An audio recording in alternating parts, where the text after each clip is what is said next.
You know, Ditto, the director, and I, like, we've worked together before, and he does gritty perfect, you know, but in a beautiful way. He kind of wanted the underground to feel like a video game. Each and every single fight should feel like a new vignette, you know, of, you know, there's like the Warriors in there, there's a crazy Korean scene in there, there's this really strange, like we fought in a Russian church, you know, he really wanted it to feel like you could just show up anywhere at all, like on the corner of a street, or anything, anywhere, anybody can just walk up and just start fighting for money, you know, if you have a way into these like little underground, you know, like sort of, I don't want to call it a fight club because it's not really a fight club. There's no club about it. It's just two guys walk into a ring, throw hands until one of them is not awake anymore, you know, and one person leaves with the money, and that's all it is.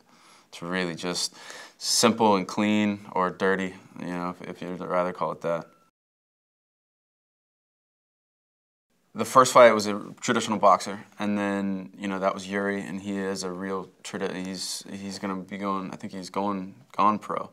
The second was Chemo, and he'd been fighting on the ground for like about 15 years now. He really knew his stuff, and I was like, I have no business being anywhere around that guy. He's huge, and he really knows what he's doing. But they all took care of me, you know, in their own way, and I felt great about the way they made me look. And the better they look, the better they make me look, you know, sort of thing. And they really, really taught me a lot along the way. And then Kung Lee, he's like we've become really good friends. And he may be one of the best fighters I've ever seen. And he was just the sweetest guy. You'd sleep on him in a bar. You'd think, oh, he's just like, you know, some whatever guy. And then all of a sudden you're in the hospital, you know. But I don't think he'd ever do anything like that. But you know, they're all so talented, you know, like I've never done anything my whole life, constant, you know, but these guys have done something their entire life, you know, like boxing or grappling or just fighting all the way around, like MMA style, and I couldn't imagine doing something like that. I respect them immensely. These fights, you know, these fights are just straight up fights. There's no rounds, there's no refs, there's no rules. And if you lose, you get nothing.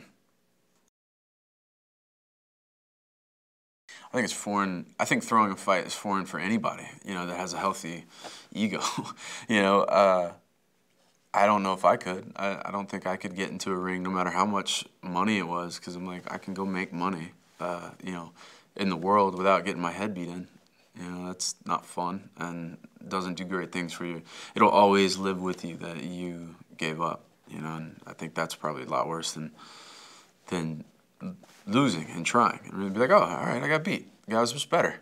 There's always gonna be someone better, you know.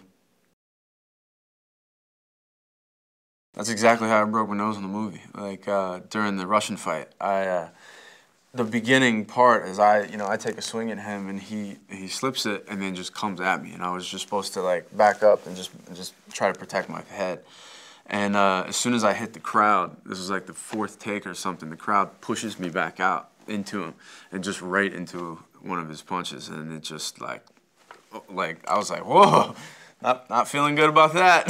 And then you just fall, and he's supposed to just keep coming. And afterwards, like we reset like right in the middle of it, and like blood's just coming down everywhere, and I'm just like, come on, let's go again.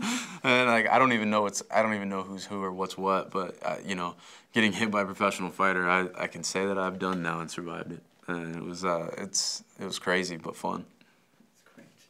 They were literally mashing my nose back into place with spoons. It was crazy, but we kept going. We kept going.